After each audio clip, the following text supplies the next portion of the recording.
എന്നെ സ്നേഹിക്കുവാൻ, എന്നെ മനസ്സിലാക്കുവാൻ, എന്നെ കരുതുവാൻ, എന്നെ പുലർത്തുവാൻ, എനിക്ക് വേണ്ടി ചിന്തിക്കുവാൻ, സ്വരുക്കൂട്ടുവാൻ, ചരതിച്ചു വെക്കുവാൻ ആരുമില്ല എന്നുള്ളൊരു സങ്കടം കൊണ്ട്, അല്ലെങ്കിൽ എൻ്റെ ജീവിതത്തിൽ രോഗങ്ങൾ, കടങ്ങൾ, പരാജയ ഭീതി, നാളെയെക്കുറിച്ചുള്ള ഉത്കണ്ഠ, ആകുല ചിന്ത എന്നീ വിഷയങ്ങളിൽ അവൻ സമാധാനമില്ലാതെ, പരീക്ഷയിൽ തോറ്റു എന്ന കാരണം കൊണ്ട്, മറ്റുള്ളവരാൽ ഞാൻ ചതിക്കപ്പെട്ടു, ഇനി ജീവിക്കുന്നത് കൊണ്ട് ഒരു അർത്ഥമില്ല എന്ന് ചിന്തിച്ചുകൊണ്ട്, പരാജയപ്പെട്ടവന്റെ അവസാന വാക്കാണ് ആത്മഹത്യ എന്ന ചിന്തയോടുകൂടെ ജീവിതം ഒരു കയറിലോ, റെയിൽവേ ട്രാക്കിലോ, ഒരു കുപ്പി വിഷത്തിലോ, ഒരു കയറിലോ അവസാനിപ്പിക്കുന്ന ധാരാളം ആളുകളെ ആമേൻ സംസ്കാര സമ്പന്നര് എന്ന് അഭിമാനിക്കുന്ന, പരിഷ്കൃത സമൂഹമെന്ന ഊറ്റം കൊള്ളുന്ന, പ്രബുദ്ധ കേരളമെന്ന് അഭിമാനിക്കുന്ന നമ്മുടെ നാട്ടിലും ആത്മഹത്യകൾ വർദ്ധിച്ചു വരികയാണ്.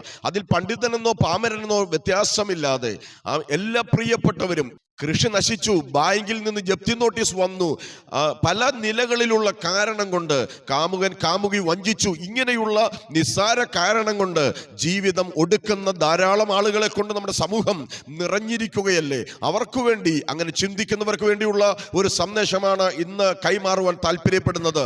ഒരു പക്ഷേ നിങ്ങൾക്ക് ഇതൊരു പ്രസക്തമല്ല എന്ന് തോന്നിയാലും, നിങ്ങളുടെ ഗ്രൂപ്പുകളിൽ, നിങ്ങളുടെ ഫേസ്ബുക്കിൽ, നിങ്ങളുടെ മറ്റ് നവീന മാധ്യമങ്ങളിൽ നിങ്ങൾ മാക്സിമം ഷെയർ ചെയ്യുവാൻ, നിങ്ങളുടെ ഈ ഷെയർ കൊണ്ട് ഒരാളെയെങ്കിലും ആത്മഹത്യയിൽ നിന്ന് രക്ഷിക്കുവാൻ കഴിയുന്നുവെങ്കിൽ അതിൽ നിങ്ങൾ കൃതാർത്ഥരാണ്. ഞങ്ങളുടെ പ്രസംഗം, പ്രാർത്ഥന അർത്ഥവത്താണ് എന്ന് ഓർപ്പിച്ചുകൊണ്ട് പ്രസംഗം തുടരുകയാണ്. ആത്മഹത്യ ചെയ്ത ധാരാളം ആളുകളെ ഒരു പക്ഷെ നിങ്ങൾക്ക് അറിയുവാൻ കഴിയും. എന്നാൽ ചരിത്രത്തിൽ നിന്ന് ഞാൻ പ്രസക്തരായ ചില ആളുകളുടെ പേര് ഉദ്ധരിച്ച് പ്രസംഗം മുൻപോട്ട് കൊണ്ടുപോകുവാനാണ് താല്പര്യപ്പെടുന്നത്.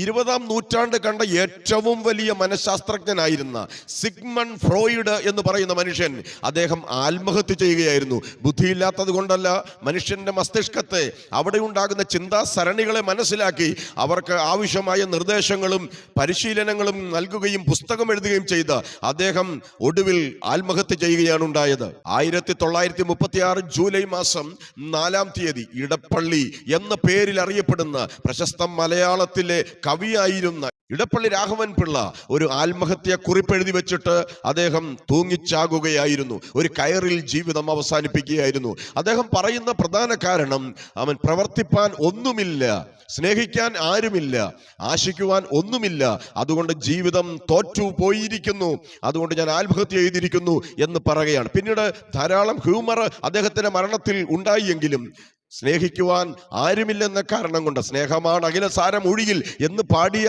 ആ കവിവര്യൻ സ്നേഹിക്കാൻ ആരുമില്ല എന്ന കാരണം കൊണ്ട് ആത്മഹത്യ ചെയ്യുകയായിരുന്നു. മലയാള സിനിമയിൽ ഒരു കാലത്ത് മിന്നിത്തിളങ്ങി നിന്നിരുന്ന മിസ് കുമാരിയും സിൽക്ക് സ്മിതയും ഒക്കെ തങ്ങളുടെ ജീവിതം അവസാനിപ്പിച്ചത് ആത്മഹത്യയിലൂടെ അത്രേ.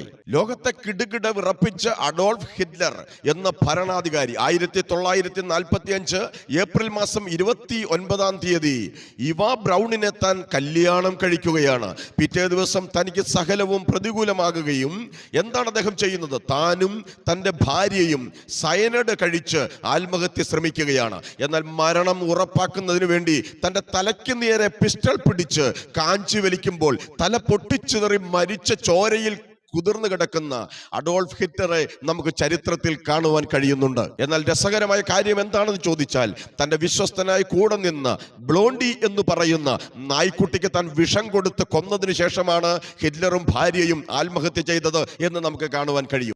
സർപ്പ സൗന്ദര്യമുള്ള രാജ്ഞി എന്ന പേരിന്, വിശേഷണത്തിന് അർഹയായിരുന്ന ഈജിപ്തിനെ ഭരിച്ചുകൊണ്ടിരുന്ന ക്ലിയോപാട്ര എന്ന് പറയുന്ന രാജ്ഞി ഒരു കുട്ടയിൽ നിറയെ അത്തിപ്പഴം നിറച്ചു വെച്ചിട്ട് അതിൻ്റെ അകത്ത് ഈജിപ്ഷ്യൻ കോബ്ര എന്നറിയപ്പെടുന്ന ഒരു സർപ്പത്തെ ഒളിച്ചു വെച്ചിട്ട് ആ സർപ്പത്തെ കൊണ്ട് തൻ്റെ ശരീരത്തിൽ കൊത്തിച്ച് കടിപ്പിച്ച് അവൾ മരിച്ചു വീഴുമ്പോൾ, ആത്മഹത്യ ചെയ്യുമ്പോൾ തൻ്റെ വയസ്സ് 39 ആയിരുന്നു.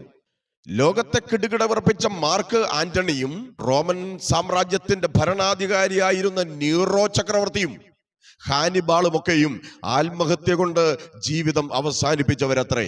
ഞാൻ ഒരിക്കൽ കൂടെ ചോദിക്കുന്നു, ജീവിതം കൊണ്ട് മുറിവേറ്റവന്റെ അവസാന വാക്കാണോ ആത്മഹത്യ? അല്ലേ, അല്ല. അത് ഭീരുക്കളുടെ നടപടിയാണ്, ഒളിച്ചോട്ടമാണ്. ഒരിക്കലും ആത്മഹത്യ ചെയ്യുവാൻ ദൈവവചനവും വേദപുസ്തകവും സ്വർഗത്തിലെ ദൈവവും മനുഷ്യനെ കുറിച്ച് ആഗ്രഹിക്കുന്നയില്ല. വ്യക്തികളും കുടുംബവും ഇന്ന് ആത്മഹത്യ ചെയ്യുകയാണ്. അതിൻ്റെ അകത്ത് സമ്പന്നന്മാരുണ്ട്, കുലീനന്മാരുണ്ട്. വിശുദ്ധ വേദപുസ്തകം മനുഷ്യർ ആത്മഹത്യ ചെയ്യരുത് എന്ന് പറയുവാൻ 3 കാരണമുണ്ട്. ഗലാത്യ ലേഖനം 3-ാം അധ്യായം 13-ാമത്തെ വാക്യത്തിൽ മരത്തിന്മേൽ തൂങ്ങുന്നവനെല്ലാം ശപിക്കപ്പെട്ടവൻ എന്നെഴുതിയിരിക്കുകയാണ്. ഒരുവന്റെ കുടുംബത്തിൽ നിന്ന് അവൻ തൂങ്ങിച്ചാകുമ്പോൾ, അവൻ ആത്മഹത്യ ചെയ്യുമ്പോൾ, ബാക്കി ജീവിച്ചിരിക്കുന്ന അവന്റെ ഭാര്യയും അവന്റെ കുഞ്ഞുങ്ങളും അവന്റെ കുടുംബങ്ങളുമെല്ലാം ശാപം കിട്ടിയവരെ പോലെ പരാജയത്തോടെ ദുഃഖഭാരത്തോടെ തുടർന്നുള്ള നാളുകൾ അവർ ശിഷ്ടജീവിതം നയിക്കുന്നത് വളരെ മനോവ്യസനത്തിലൂടെയാണ് എന്ന് നമുക്ക് മനസ്സിലാക്കുവാൻ കഴിയും. എബ്രായ ലേഖനം 10-ാം അധ്യായം 28-ാമത്തെ വാക്യത്തിൽ ഇങ്ങനെ പറയുന്നു: ഒരിക്കൽ മരണവും പിന്നെ ന്യായവിധിയും ദൈവം മനുഷ്യർക്കായി നിയമിച്ചിരിക്കുകയാൽ തന്നിൽ വിശ്വസിച്ചിരിക്കുന്നവരുടെ രക്ഷയ്ക്കായി അവിടുന്ന് പാപം കൂടാതെ രണ്ടാമതും പ്രത്യക്ഷനാകും. മരണശേഷം ഒരു ന്യായവിധിയുണ്ട്. സ്വർഗത്തിലെ ദൈവത്തിന്റെ മുൻപിൽ നിന്ന് തനിക്ക് ദൈവം കൊടുത്ത ജീവിതം, അതുകൊണ്ട് എന്താണ് ചെയ്തത് എന്ന് കണക്ക് ബോധിപ്പിക്കേണ്ടവരാകുക. എരുതിയിൽ നിന്നും വറച്ചട്ടിയിലേക്ക് വീഴുന്നത് പോലെ ആത്മഹത്യ ചെയ്യുന്നവൻ ചെറിയ പ്രശ്നങ്ങൾ, ചെറിയ പ്രകോപനങ്ങൾ, ചില ഈ പ്രതികൂലങ്ങൾ നിമിത്തം സ്വന്തം ജീവിതം അവസാനിപ്പിക്കുന്നവൻ നിത്യ നരകത്തിൽ കെടാത്ത തീയും ചാകാത്ത പുഴുവുമുള്ള ആത്മഹത്യ ചെയ്യുന്നവർ ഭീരുക്കൾ ചെന്ന് വീഴുന്ന സ്ഥലം നിത്യ നരകമാണെന്ന് മറന്നു പോകരുത്. വിശുദ്ധ വേദപുസ്തകം എന്നാൽ നാം പഠിക്കുമ്പോൾ ആത്മഹത്യ ചെയ്തവരുടെ ഒരു പട്ടിക വേദപുസ്തകവും എഴുതി വെച്ചിട്ടുണ്ട്. ഇസ്രായേലിന്റെ 1-ാമത്തെ രാജാവായ ശൗൽ താന് സ്വന്തം കുന്തത്തിൽ വീണ് സൂയിസൈഡ് ചെയ്യുകയായിരുന്നു, അഥവാ ആത്മഹത്യ ചെയ്യുകയായിരുന്നു. 2-ാമത് അഹീതോഫൽ എന്ന് പറയുന്ന മനുഷ്യൻ കെട്ടിഞ്ഞാന്ന് ചാകുകയായിരുന്നു എന്ന് നമുക്ക് കാണുവാൻ കഴിയുന്നുണ്ട്. സിമ്രി എന്ന് പറയുന്ന ആ മനുഷ്യൻ 7 ദിവസം രാജാവായതിനു ശേഷം ഒമ്രിയെ നാട്ടുകാർ കൂടി, അവിടെയുള്ള ജനങ്ങൾ കൂടി രാജാവാക്കി എന്നറിഞ്ഞപ്പോൾ തൻ്റെ രാജധാനി തീ വെച്ച് കത്തിച്ച ശേഷം അവിടെ കിടന്ന് താൻ ആത്മഹത്യ ചെയ്യുന്നതായി കാണുവാൻ കഴിയുന്നുണ്ട്. യേശുക്രിസ്തുവിനെ ഒറ്റുകൊടുത്ത യൂദായും ഒരു കയറിൽ തൂങ്ങിച്ചാകുകയായിരുന്നു.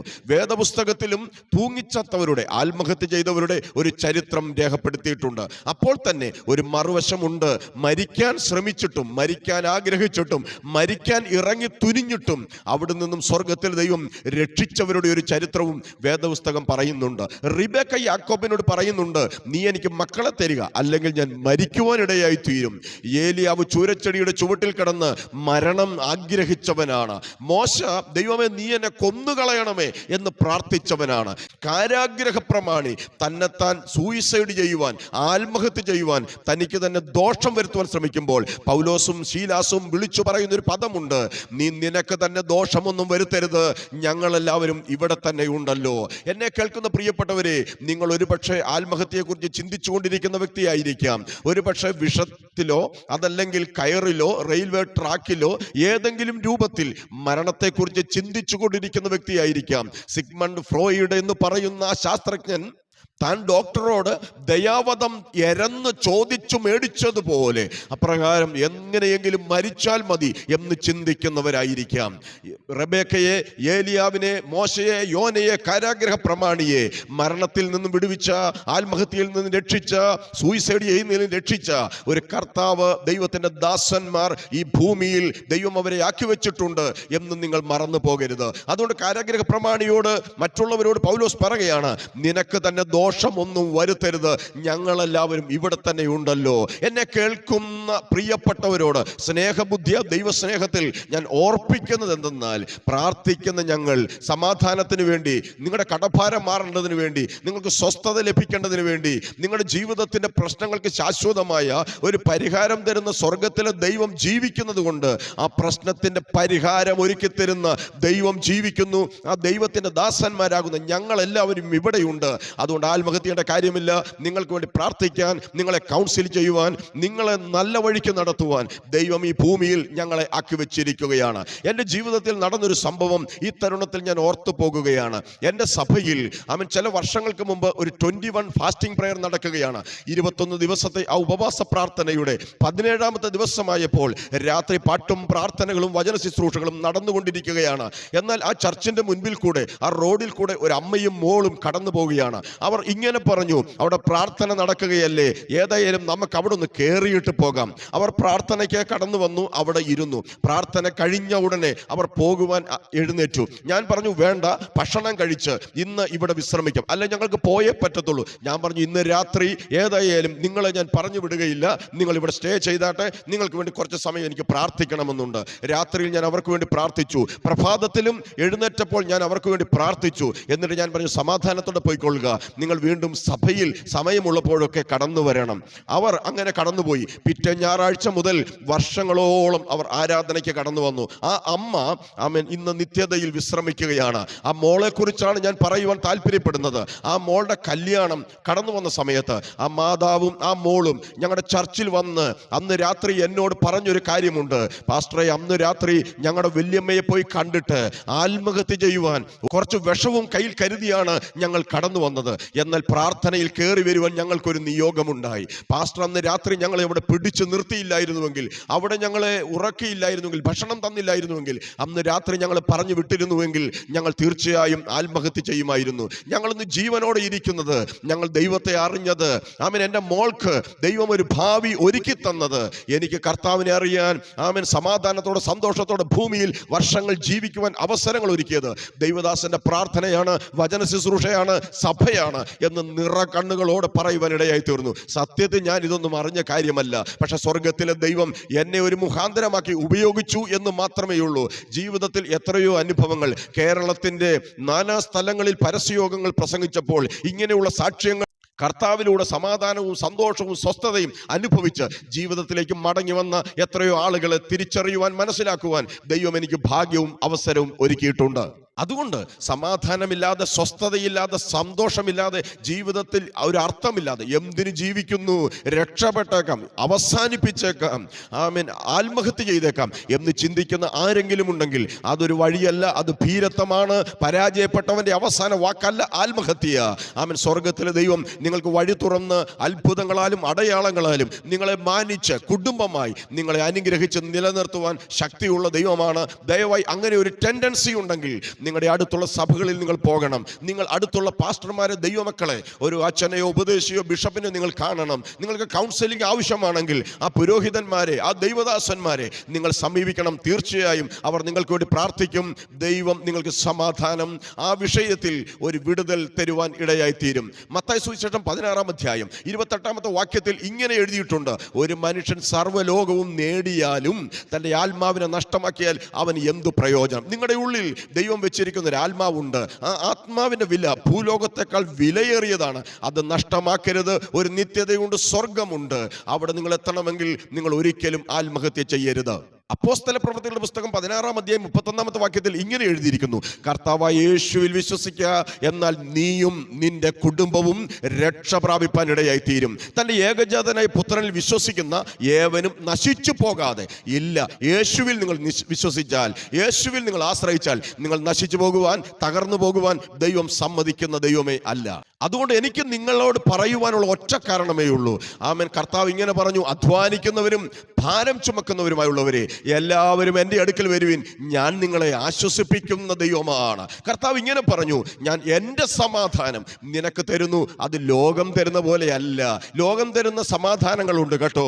അത് മദ്യം തരുന്നതാണ്, മയക്കുമരുന്ന് തരുന്നതാണ്, അത് സുഖഭോഗങ്ങളിലൂടെ ലഭിക്കുന്നതാണ്. അതൊന്നും ശാശ്വതമല്ല കേട്ടോ. കർത്താവ് അതുകൊണ്ടാണ് ഇങ്ങനെ പറഞ്ഞത്, ഈ വെള്ളം കുടിക്കുന്നവനൊക്കെയും, ഈ ലോകത്തിൽ ഏത് വെള്ളം കുടിച്ചാലും പിന്നെയും ദാഹിക്കും, പക്ഷെ കർത്താവ് തരുന്ന വെള്ളം കുടിക്കുന്നവന് ഒരു നാളും ദാഹിക്കുകയില്ല. അതുകൊണ്ട് യഥാർത്ഥ സമാധാന പ്രഭുവായ ജീവിതത്തിന് അർത്ഥവും തലവും തന്ന് ഊടും പാവും നെയ്ത് ചേർത്തുകൊണ്ട് നിങ്ങളെ കരപിടിപ്പിക്കുന്ന, നിങ്ങളെ സ്വസ്ഥത തരുന്ന ഒരു കർത്താവ് ജീവിക്കുന്നു. ഞാൻ ഈ പറയുന്നത് എൻ്റെ അനുഭവത്തിൽ കൂടെയാണ്. ഒരു ദൈവദാസന്റെ പ്രസംഗം കേട്ടാണ്, കവലപ്രസംഗം കേട്ടാണ് ഞാൻ ഇങ്ങനെ ഈ അനുഭവത്തിൽ വരുവാനിടയായി തീർന്നത്.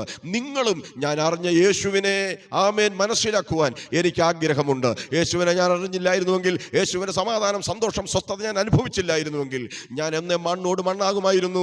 എൻ്റെ നെഞ്ചത്ത് കമ്മ്യൂണിസ്റ്റ് കാർഡുകൾ വളരേണ്ട സമയം കഴിഞ്ഞു പോയിരുന്നു.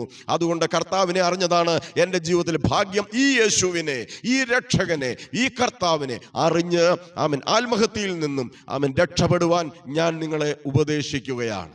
നമുക്ക് പ്രാർത്ഥിക്കാം. കർത്താവേ, ഞങ്ങളുടെ സ്വർഗസ്ഥ പിതാവേ, ജീവിതം കൊണ്ട് മുറിവേറ്റവരായ ആരെങ്കിലും, തോറ്റുപോയ ആരെങ്കിലും ഞങ്ങളുടെ ഈ ശബ്ദം ശ്രവിക്കുന്നുവെങ്കിൽ അവർ കർത്താവിനെ അറിയുവാൻ, കർത്താവിലൂടെയുള്ള സമാധാനവും സന്തോഷവും പ്രത്യാശയും ദൈവകൃപയും അനുഭവിച്ചറിയുവാൻ ഞങ്ങൾ ഒരുമിച്ച് അവർക്ക് വേണ്ടി പ്രാർത്ഥിക്കുന്നു. അനേകർ യേശുവിനെ കണ്ടുമുട്ടുവാൻ, യേശുവിലൂടെയുള്ള രക്ഷ കൈവശമാക്കുവാൻ, കുടുംബമായി സന്തോഷിപ്പാൻ ദൈവം സഹായിക്കണമേ എന്ന് ഞങ്ങൾ പ്രാർത്ഥിക്കുന്നു. ഈ വചന ശുശ്രൂഷ അനേകരിൽ എത്തിച്ചേരുവാൻ ദൈവം ഒരു മുഖാന്തരമാക്കണമേ. കർത്താവ് പ്രാർത്ഥന കേൾക്കുന്നതിനായി സ്തോത്രം. യേശുക്രിസ്തുവിൻ വിലയേറിയ നാമത്തിൽ തന്നെ ആമേൻ. കർത്താവ് നമ്മെ എല്ലാവരെയും സഹായിക്കുമാറാകട്ടെ. ഒരു പക്ഷേ ഇത് നിങ്ങൾക്കുള്ള മെസ്സേജ് അല്ലായിരിക്കാം. നിങ്ങൾ എന്ത് ചെയ്തേക്കുക, നിങ്ങളത് ഫോർവേഡ് ചെയ്യുക, മറ്റുള്ളവർക്ക് ഷെയർ ചെയ്യുക, നിങ്ങളുടെ ഗ്രൂപ്പുകളിലൊക്കെ അയച്ചു കൊടുക്കുക. ജീവിതത്തിൽ ഏതെങ്കിലും പ്രാരാബ്ദങ്ങൾ നിമിത്തം, ഭാരങ്ങൾ നിമിത്തം ആത്മഹത്യ അല്ലാതെ മറ്റൊരു വഴിയില്ല എന്ന് ചിന്തിച്ചിരിക്കുന്ന ആരുടെയെങ്കിലും കരത്തിൽ ഇത് ലഭിച്ചിട്ട് അവരിത് പ്ലേ ചെയ്ത് നോക്കുമ്പോൾ ഒരു വാക്കായിരിക്കാം യേശുവിലൂടെയുള്ള സമാധാനം, യേശുവിലൂടെയുള്ള സന്തോഷം, യേശുവിലൂടെയുള്ള സ്വസ്ഥത. ആ ഒരു വാക്കായിരിക്കാം അവരെ രൂപാന്തരപ്പെടുത്തുന്നത്. ഞാനതിൻ്റെ അനുഭവ സാക്ഷിയാണ് കേട്ടോ. ഞാൻ എൻ്റെ അനുഭവം ഇപ്പോൾ പറയുന്നില്ലെന്നുള്ളതേ ഉള്ളൂ. അത് അനേകർക്ക് ഒരു വിടുതലും ആശ്വാസമായി തീരുവാൻ കർത്താവ് സഹായിക്കട്ടെ. നിങ്ങൾ ആദ്യമായിട്ടാണ് ഈ യൂട്യൂബ് ചാനൽ കാണുന്നതെങ്കിൽ ദയവായിട്ട് നിങ്ങൾ സബ്സ്ക്രൈബ് ചെയ്യണം എന്ന് ഞാൻ ഓർപ്പിക്കുന്നു. ഷെയർ ചെയ്യാം, ലൈക്ക് ചെയ്യാം, കമൻറ്റുകൾ നിങ്ങൾക്ക് രേഖപ്പെടുത്താം. എന്തെങ്കിലും ഒരു പ്രാർത്ഥന വിഷയമുണ്ടെങ്കിൽ, അല്ലെങ്കിൽ ഇങ്ങനെ സൂയിസൈഡ് ടെൻഡൻസി ഉള്ള ആരെങ്കിലും ഉണ്ടെങ്കിൽ നിങ്ങൾ അവരുടെ പേര് എന്നെ വിളിച്ചു പറഞ്ഞാൽ, അവരുടെ നമ്പർ നിങ്ങൾ തന്നാൽ, കൗൺസിലിംഗ് ആവശ്യമുണ്ടെങ്കിൽ, അവർക്ക് സ്നേഹവും സന്തോഷവും കരുതലും ആവശ്യമുണ്ടെങ്കിൽ, അതിനൊക്കെ ആണല്ലോ കർത്താവ് നമ്മെ ഭൂമിയിലാക്കി വെച്ചിരിക്കുന്നത്. അതുകൊണ്ട് പോൾസ് മിനിസ്ട്രി എന്ന ഈ യൂട്യൂബ് ചാനലിലെ എല്ലാ കുടുംബാംഗങ്ങളെയും, പ്രാർത്ഥന സഹകാരികളെയും ഞാൻ അത് ഓർപ്പിക്കുന്നു. കർത്താവ് നമ്മെ ഏവരെയും സഹായിക്കുമാറാകട്ടെ. ആമേൻ. God bless U.